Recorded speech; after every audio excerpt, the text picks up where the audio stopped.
नमस्कार दोस्तों, exam box channel में आपका स्वागत है। दोस्तों, हम आज से स्टार्ट कर रहे हैं अपनी बायोलॉजी और जो कि हम पढ़ेंगे आरआरबी एनटीपीसी और आपके आरआरबी ग्रुप डी और एसएससी जीडी को ध्यान में रखते हुए। दोस्तों, मैं आपको पढ़ाने वाला हूँ कंप्लीट बायोलॉजी। इसी प्रकार से हम केमिस्ट्री पढ़ेंगे और उसके बाद हम फिजिक्स कंप्लीट करेंगे। और दोस्तों, हम इसको कंप्लीट करेंगे जो एग्जाम में आती है उन सारे पॉइंट्स को डिस्कस करके ध्यान रखेंगे।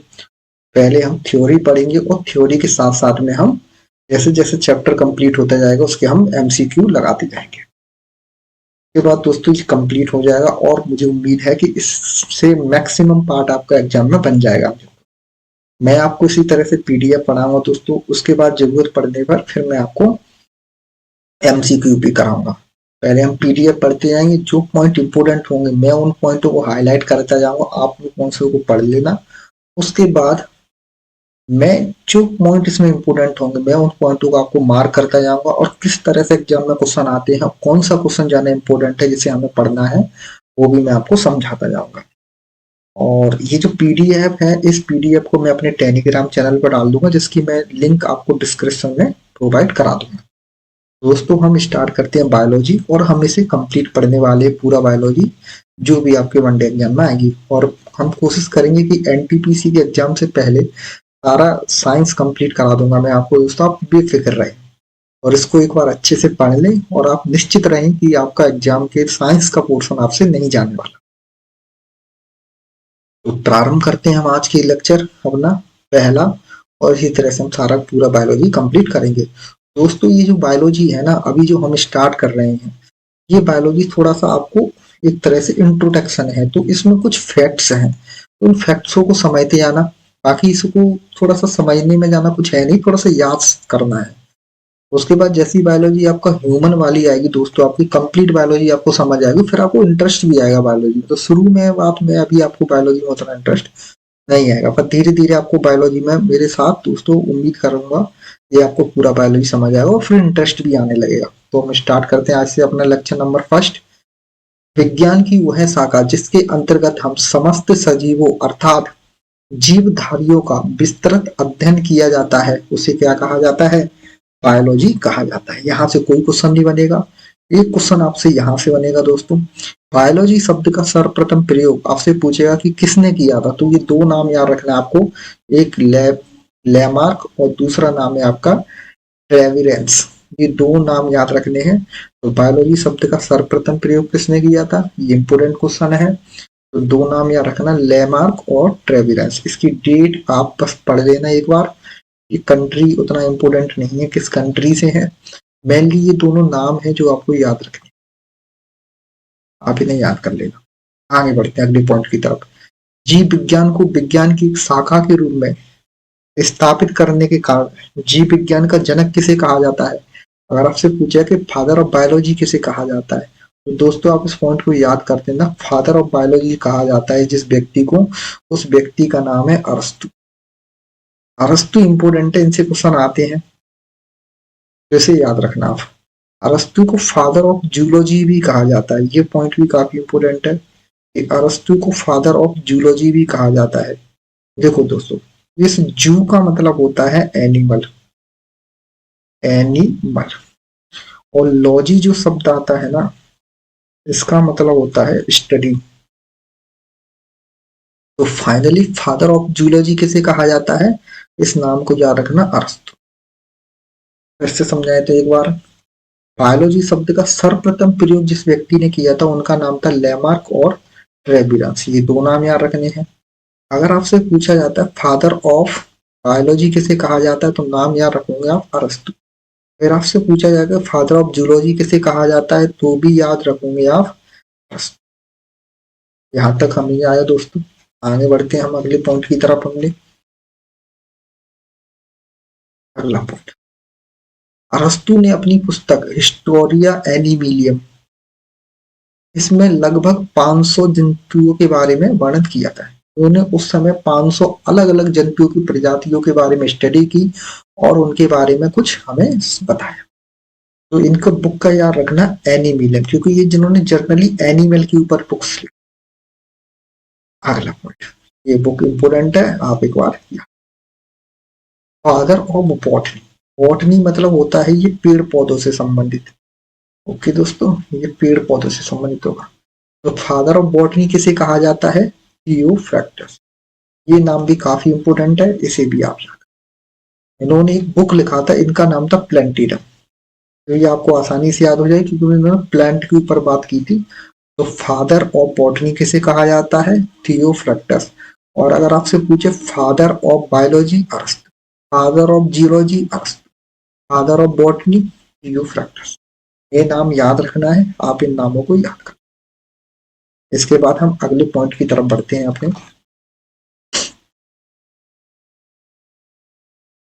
जीवों के नामकरण की द्विनाम पद्धति, ये क्या है? यानी जैसे देखो, आपका जब नाम होता है, जैसे मैंने कोई नाम लिया कालू यादव, तो कालू एक तरह से बताएगा उसकी वंश, और यादव बताता है जाति। ऐसे ही दोस्तों अपन जो भी एनिमल पढ़ते हैं, उन सबकी वंश और जाति आपको पहचाननी होती है, जो कि आपसे एग्जाम में पूछा है। तो यहाँ पर जीवों की उनकी अलग अलग जातियां होती है, उनका अलग अलग वंश होता है, उनमें बांटा गया है, उन्हीं को हमें देखना है। देखते हैं तो अगला पॉइंट है जीवों के नामकरण की द्विनाम पद्धति। इसे मैं समझाता हूँ, अभी पहले पॉइंट पढ़ते हैं। जीवों के आधुनिक वर्गीकरण की शुरुआत किसने की थी? कैरोलस लीनियस ने। कैरोलस लीनियस, ये नाम याद रखना दोस्तों। कैरोलस लीनियस, इन्हें द्वि जगत, टू किंगडम ऑफ क्लासिफिकेशन से होती है। उन्होंने जीवों को जंतु जगत और एनिमल जगत, यानी जंतु जगत सॉरी, और पादप जगत में विभाजित। देखो दोस्तों क्या होता था, पहले बायोलॉजी को ना एक ही स्टडी होती थी, उसी में प्लांट था और उसी में एनिमल। प्लांट और एनिमल की साथ में स्टडी होती थी। तो कैरोलस लीनियस ने क्या किया, प्लांट की स्टडी को अलग किया और एनिमल की स्टडी को यहाँ से। तो प्लांट पे चूंकि हम जनरली नॉन लिविंग थिंग्स पढ़ते हैं और एनिमल में हम जनरली लिविंग थिंग्स पढ़ते हैं, तो इन्होंने क्या किया कि प्लांट पार्ट को अलग कर दिया और एनिमल पार्ट को। अब यहाँ से प्लांट की स्टडी अलग होने लगी और एनिमल की स्टडी। प्लांट की जो स्टडी होगी वो जनरली आपके आ जाएगा किसमें, अभी जो नाम बताया था मैंने, बॉटनी में। बॉटनी। और एनिमल की जो स्टडी करेंगे वो हम करेंगे जूलॉजी। ओके दोस्तों, आगे बढ़ते हैं। हाँ, इसीलिए आप देखोगे कि फादर ऑफ टैक्सोनॉमी, टैक्सोनॉमी का मतलब होता है वर्गीकरण हिंदी में। तो इसीलिए वर्गीकरण की जनक किसे कहा जाता है? Father of taxonomy, Carolus Linnaeus. ये नाम याद रखना बहुत इंपॉर्टेंट है। इन्हीं की बुक थी, जिस बुक का नाम है सिस्टेमा नेचुरी। सिस्टेमा नेचुरी। इन्होंने ये बताया था कि नेचर किस तरह से व्यवहार करती है, इसके बारे में पूरा का पूरा बताया। तो फादर ऑफ टैक्सोनॉमी जिसे कहा जाता है कैरोलस लीनियस, इन्हीं को कहा जाता है फादर ऑफ टैक्सोनॉमी, का मतलब वर्गीकरण के जनक। तो इन्होंने सबसे पहले बायोलॉजी को कितने भागों में बांटा है? Two parts, plant and animal. अगर आपसे पूछेगा कि बायोलॉजी को दो भागों में सबसे पहले किसने बांटा, इस नाम को याद रख लेना, कैरोलस लीनियस। आगे बढ़ते हैं अगले पॉइंट की तरफ। 1753 में कैरोलस लीनियस ने जीवों के नामकरण की द्विनाम पद्धति को प्रचलित किया। इसके अनुसार प्रत्येक जीवधारी का नाम लैटिन भाषा, ये लैटिन भाषा है जो पुराने लोग यूज करते थे। जैसे आप जाओगे ना वेनिस, यूरोप की शहर है वेनिस, तो वहां पे जो इसको सबसे पुरानी भाषा माना जाता है। ठीक है सर, इसीलिए इसे कहा जाता है, जैसे अपने यहाँ पर संस्कृत को माना जाता है, इसी तरह से यूरोप में लैटिन भाषा को सबसे पुरानी भाषा माना जाता है। ये जनरली जैसे आप अमेरिका में जाओगे तो ऊपर तो है यूएसए, जैसे अपन कहते हैं उत्तरी अमेरिका, और नीचे जब आप जाओगे ना तो इसे कहते हैं आपका दक्षिणी अमेरिका। अमेरिका, यहाँ पर आपको मिलेंगे ब्राजील मिलेगा, जनरली आपको पेरू मिलेगा। यहाँ पे जो भाषा बोली जाती है ना, ये जो भाषा है ना, यहीं पर इस्तेमाल करते हैं लैटिन भाषा। तो जनरली ये जो भाषा है ना, ये पुरानी भाषा मानी जाती है, इसलिए इसको कहा जाता है लैटिन भाषा। ठीक है, तो दो शब्दों से मिलकर बना होता है। कौन कौन से? पहला शब्द होगा इसका वंश, ये इंपोर्टेंट नाम है, और दूसरा इसका नाम होगा जाति। तो किसी भी जीव का या वनस्पति, कोई भी पेड़ पौधा हो या जीव जंतु, उसका जो नाम है वो दो शब्दों से मिलकर बना होगा। एक तो उसका वंश बताएगा और दूसरा जो शब्द बताएगा उसकी जाति। जैसे मैंने कहा था कल्लू और यादव या कालू, तो कालू उसका वंश बता रहा है यानी हिंदू है, मुस्लिम है, क्या है, और यादव बता रहा है उसकी जाति। ऐसे ही होता है प्लांट और एनिमल के साथ, जो बायोलॉजिकल नाम। ओके दोस्तों, तो यहाँ से जो क्वेश्चन बनेगा वो आपसे ये बनेगा कि किसी भी जंतु का जो पहला लेटर होता है वो किसको बताता है? तो आप रखोगे वंश को याद, और जो बाद का जो लेटर होता है वो हमेशा बताता है उसकी।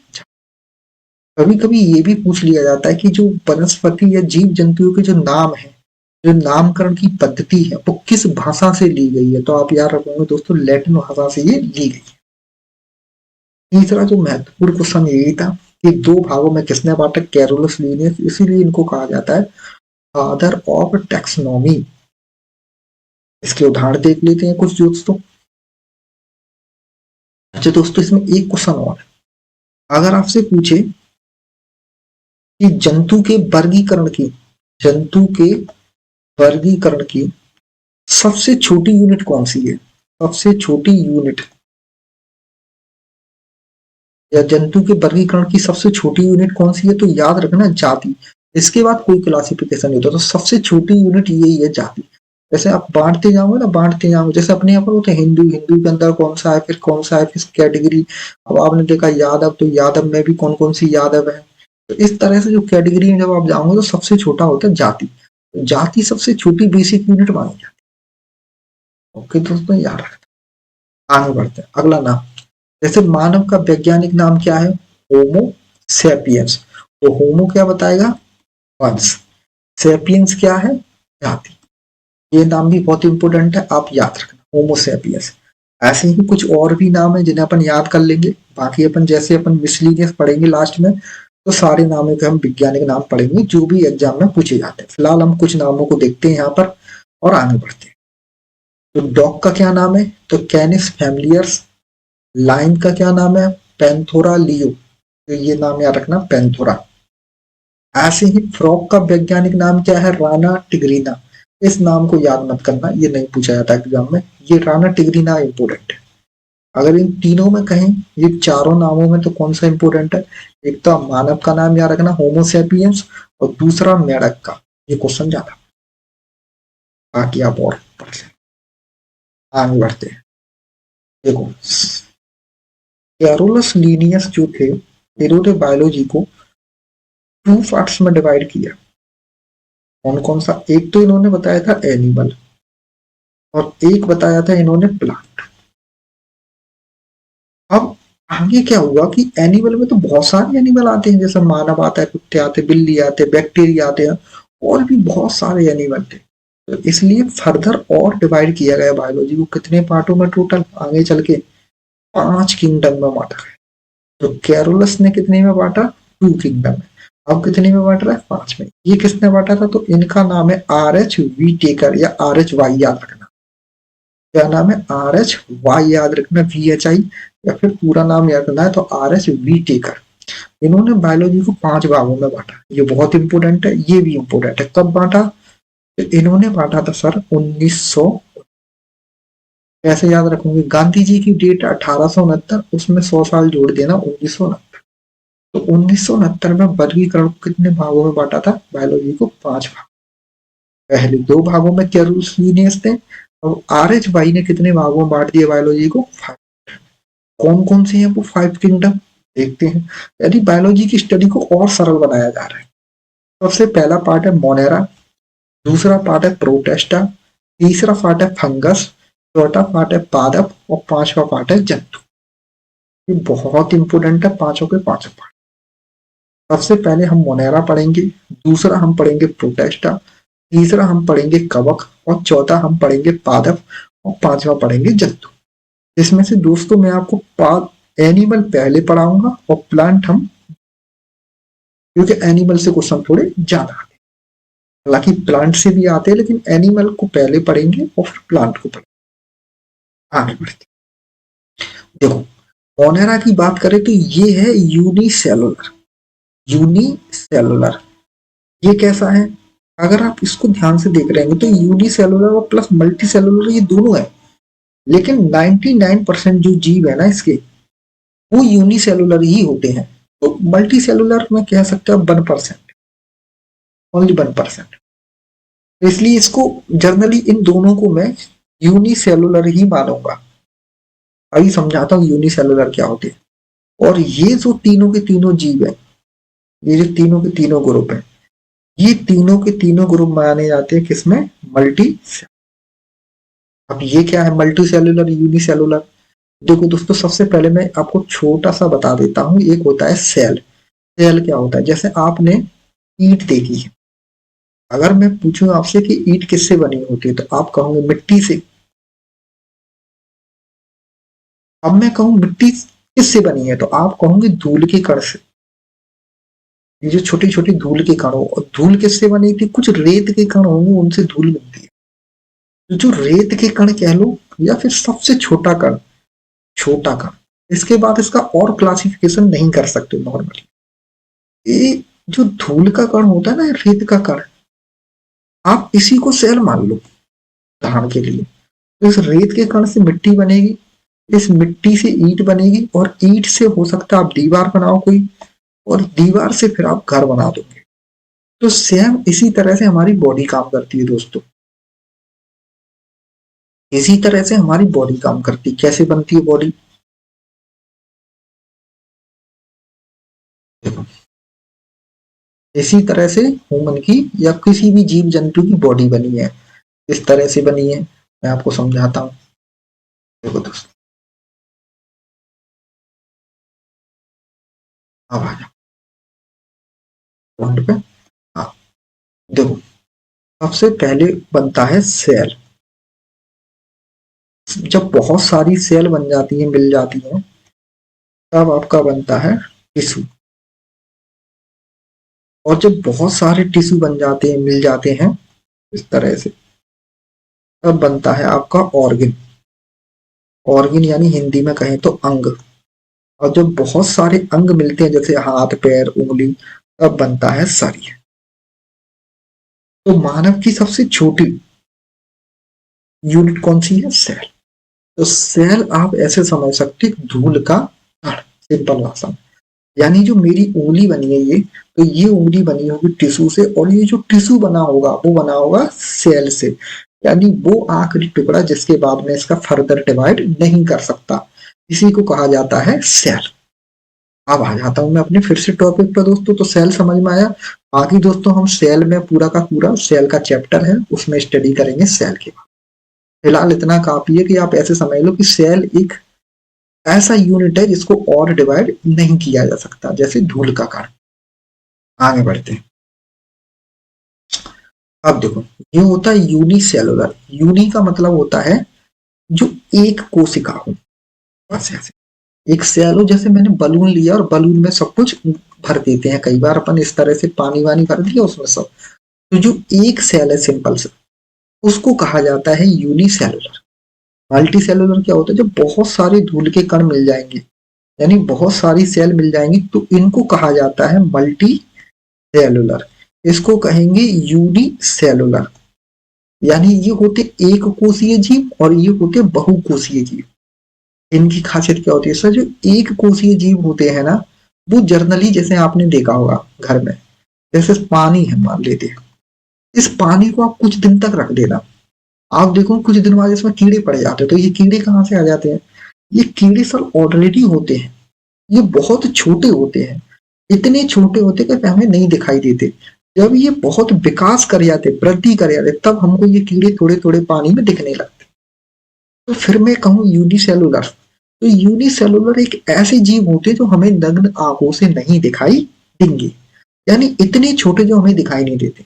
जैसे आपने कोरोना वायरस का नाम सुना था दोस्तों, तो कोरोना वायरस दिखता तो नहीं था किसी को, तो वो आपका यूनिसेलुलर है। जैसे आपने बैक्टीरियाओं के नाम सुने होंगे, जैसे दूध में पाए जाते हैं लैक्टोबैसिल्स, क्या आप उन्हें देख पाते हो? बिल्कुल नहीं। दही में मिलेंगे आपको लैक्टोबैसिल्स, देख पाते हैं? नहीं। क्यों नहीं देख पाते? क्योंकि वो बहुत छोटे होते हैं। वो कैसे हैं?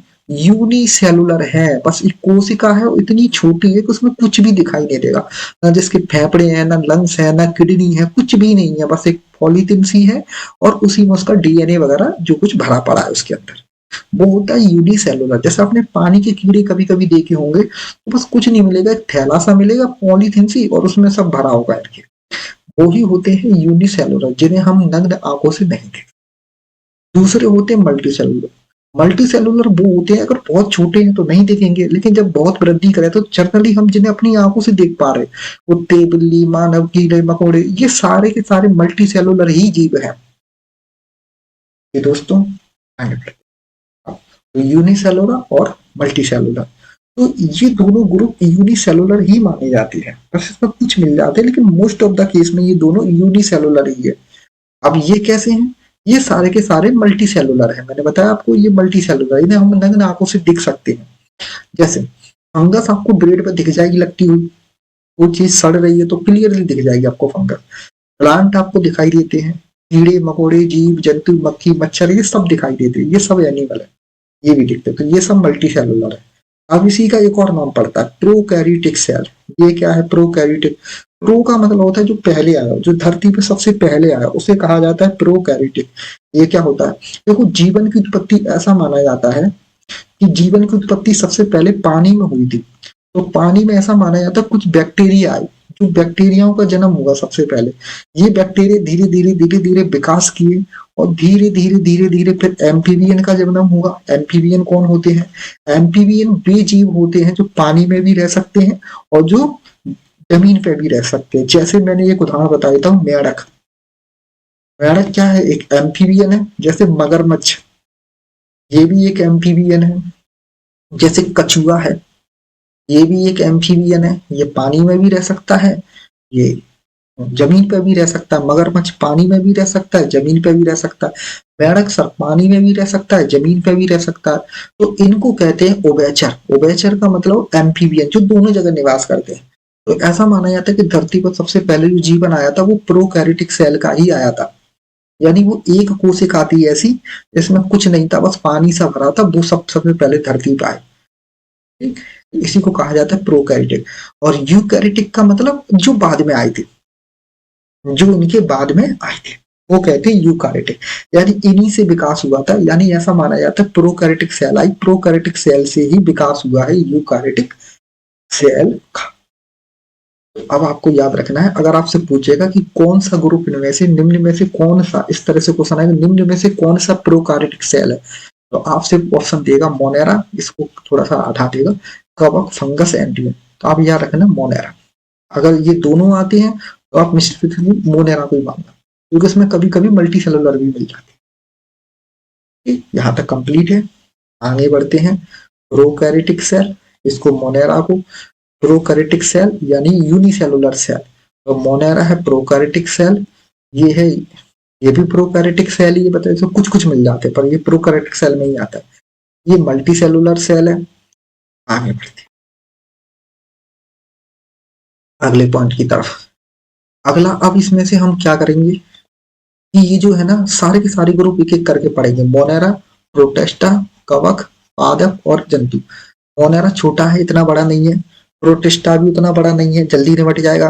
कवक भी ज्यादा बड़ा नहीं है। ये दो ग्रुप है जिस पर पूरी बायोलॉजी समाप्त हो जाएगी, मतलब ये ही समय लेने वाले। ये दो जो ग्रुप है ना मेनली, ये पूरा समय ले जाएंगे आप। तो इनको अपन सबसे लास्ट में पढ़ेंगे, पहले अपने इनको पढ़ते हैं। स्टार्ट करते हैं मोनेरा से। सबसे पहले मोनेरा, यह एक कोशीय प्रोकैरियोटिक जीव है, जो मैंने आपको ऊपर भी बता दिया, यूनिसेलुलर प्रोकैरियोटिक जीव है। अर्थात ना तो संगठित केंद्रक होता है और ना ही विकसित कोशिकाओं होता है। इसका मतलब ये है कि जैसे ये क्या है, एक बलून सा होता है, जैसे ये बना है ना नीचे, तो एक मिनट, हाँ इसे हटा देते हैं। हाँ, जैसे ये आप देख रहे हैं एक सेल बनी है ये, और इस सेल में क्या है, कुछ भी नहीं है। ये देखो डीएनए गुच्छा सा है। अच्छा, ये सिंगल डीएनए है, ये विशेष याद रखना, इसमें एक ही डीएनए होता है, ये सिंगल डीएनए है। ये डीएनए क्या है, आरएनए, डीएनए, ये सारा का सारा आप जब सेल का चैप्टर पढ़ोगे उसमें पढ़ोगे, तभी बस इतना समझ लो।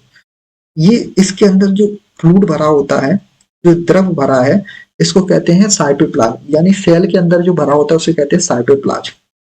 ठीक है, तो इसमें कुछ नहीं है, बस एक बलून सा है और उसमें इस तरह से द्रव भरा है और ये डीएनए है जो गुच्छे रूप में है।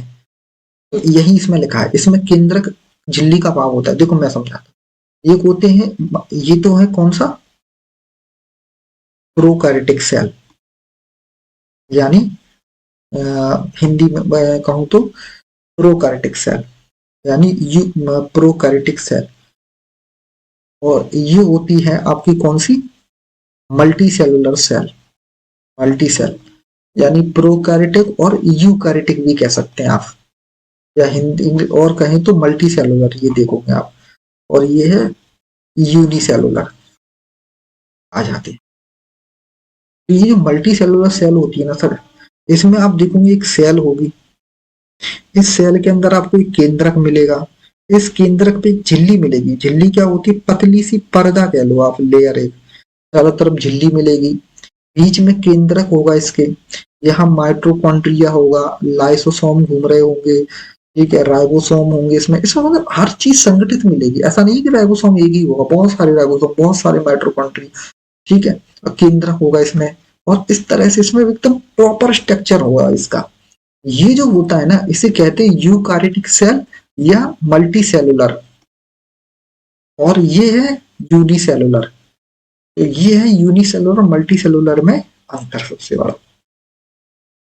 ओके, इसमें केंद्रक मिलेगा, हर चीज मिलेगी इसमें, इसमें सारी चीजें नहीं मिलेगी। ये एक बलून है, बलून के अंदर सब गुच्छे मतलब भर दिया है पानी में, और ये सब ऐसे ही तैर रहा है।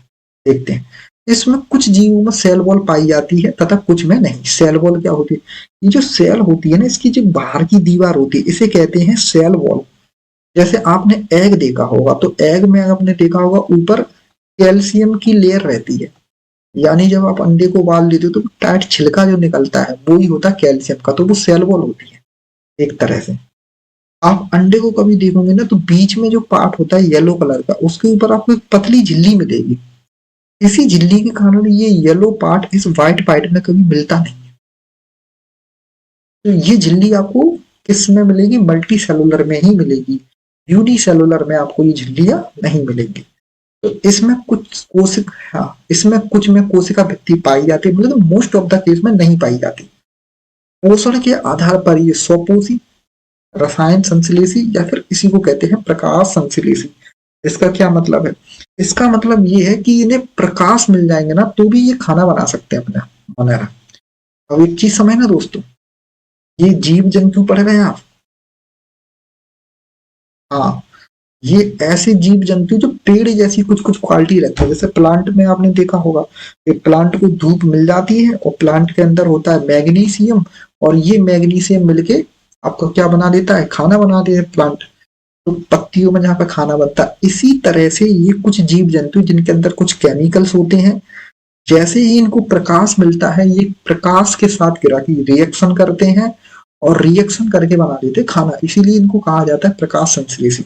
तो मोनेरा कैसे होती है, प्रकाश संश्लेषी। जैसे आपने कुछ बैक्टीरिया देखे होंगे, तो कुछ बैक्टीरिया ऐसे होते हैं धूप से ही अपना खाना बना लेते, प्रकाश से ही अपना खाना बना लेते हैं। तब विषमपोषी होते हैं मृतोपजीवी। इसका मतलब होता है कि विषमपोषी का मतलब दूसरे को खा के अपना पेट भरे। जैसे कोई जानवर है, कोई सड़ गया जानवर, मर गया, तो उसमें जो अब उसकी जो बॉडी है, आप देखोगे पूरी बॉडी को डिजोल्व कर देते हैं कुछ दिन में, बिल्कुल एकदम खत्म कर देते हैं बैक्टीरिया से खा खा के, कीड़े मकोड़े। अच्छा, ये परजीवी होते हैं। परजीवी मतलब जैसे मैंने कहा था, जैसे आपने देखा होगा, जैसे टीबी का बैक्टीरिया है। परजीवी किसे कहते हैं, तो देखो परजीवी वो होता है दोस्तों, जो हमसे तो कुछ ले लेकिन हमें बदले में कुछ ना दे, केवल और केवल नुकसान पहुंचाए हमें। जैसे जो हमें नुकसान पहुंचाए वो हमारे लिए क्या है, परजीवी, और जो हमें फायदा पहुंचाए वो हमारे लिए सहजीवी। जैसे मैंने आपसे कोई चीज ली, और मैंने आपको बदल, जैसे मैंने आपसे कोई सामान खरीदा और मैंने बदले में आपको पैसे दिए, तो मैंने सामान खरीदा, ठीक है, तुमने मुझे सामान दिया और मैंने तुम्हें पैसे दिए, तो ये जो रिश्ता है वो सहजीवी का है।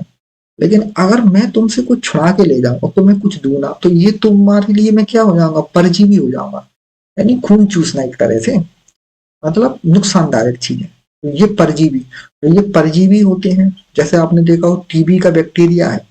अब टीबी का बैक्टीरिया आपको क्या देता है, कुछ नहीं देता, टीबी की बीमारी देगा, बदले में तो कुछ भी नहीं देगा। तो ये आपके लिए क्या हो गया, परजीवी हो गया। तो जनरली बैक्टीरिया मिलेंगे आपको। माइकोप्लाज्मा, देखो माइकोप्लाज्मा भी कुछ नहीं है, बैक्टीरिया ही है, बस ये दुनिया का सबसे छोटा है, इसलिए इसका स्पेशली नाम पड़ गया है माइकोप्लाज्मा। तो माइकोप्लाज्मा बैक्टीरिया इसमें आते हैं, मोनेरा में, ये इंपोर्टेंट है, ये पेपर में पूछे जाते हैं दोस्तों, ये याद रखना। तो बैक्टीरिया और माइकोप्लाज्मा दोनों ही मोनेरा जगत के जीव हैं, आप इन्हें याद रखना, ये एग्जाम में पूछे जाते हैं। आगे बढ़ते हैं। देयर आर ओल्डेस्ट नॉन माइक्रोनिज्म, इसका मतलब ये है इन्हें सबसे पुराने जीव कहा जाता है। मैंने कहा था कि सबसे पहले जो पानी में जीवन आया था, वहां पर सबसे पहले अगर किसी ने विकास किया तो वो कौन थे, मोनेरा ही थे। सबसे पहले बैक्टीरिया ही आए थे धरती पर, इसलिए इनको क्या कहा जाता है, ओल्डेस्ट नॉन। ओके दोस्तों, अच्छा इनमें किस किस की कमी होती है, तो मैंने एक जगह लिख दी है, इनमें केंद्रक नहीं मिलेगा आपको, तो केंद्रक नहीं होगा तो केंद्रक झिल्ली भी नहीं होगी, क्योंकि इनमें एक बलून के अंदर ये सब भरा है, तो इसमें केंद्रक वेंद्रक कुछ नहीं होगा। माइट्रोकॉन्ड्रिया नहीं मिलेगा, इसमें लाइसोसोम नहीं मिलेगा, ये मैं सारे समझाऊंगा ये क्या होते हैं आगे चल के सेल के अंदर। इसमें गोल्जी बॉडी नहीं मिलेगी, इसमें ईआर नहीं मिलेगा, इसमें सेंट्रोसोम्स नहीं मिलेगा। तो मिलता क्या क्या, इसमें डीएनए मिलेगा, लेकिन डीएनए कैसा होगा, एक होगा बस, एक से ज्यादा डीएनए नहीं होगा इसमें। इसमें साइटोसोम, मतलब ये जैसे कोशिका होगी ना बलून, तो उसमें जो आपका पानी भरा होगा। अच्छा ये जो दाने दाने बने इन्हें कहते हैं राइबोसोम। राइबोसोम ये क्या होते हैं, यही राइबोसोम इनसे बनती है प्रोटीन आगे चल के। देखो दोस्तों प्रोटीन, राइबोसोम, अच्छा इसमें राइबोसोम दो प्रकार के होते हैं, जनरल राइबोसोम एक होते हैं 17S, एक होते हैं 18S। जो 17S होते हैं ये प्रोकार्योटिक सेल में मिलते हैं, जो 18S होते हैं वो यूकार्योटिक सेल में, यानी मल्टी सेलुलर सेल में मिलेंगे आपको। बड़े जीव जंतुओं में 18S मिलेंगे, लेकिन इसका फॉर्मूला अलग है सर, ये मैथ ऐसा नहीं है, इसे याद रखना। इसमें 15S प्लस 13S, ये मैं एस का मतलब आगे बताऊंगा जब सेल पढ़ाएंगे तब, इतना याद रखना आप। ठीक है, तो इसमें कितना 15 प्लस 13, ये 80 हो रहा है, लेकिन लिखते से 70 है, तो मैथ्स की बायोलॉजी अलग है यहाँ पर। और ये 50 की जो है ना, ये 15 18S, ये 18S का मतलब होगा 15S प्लस 14S।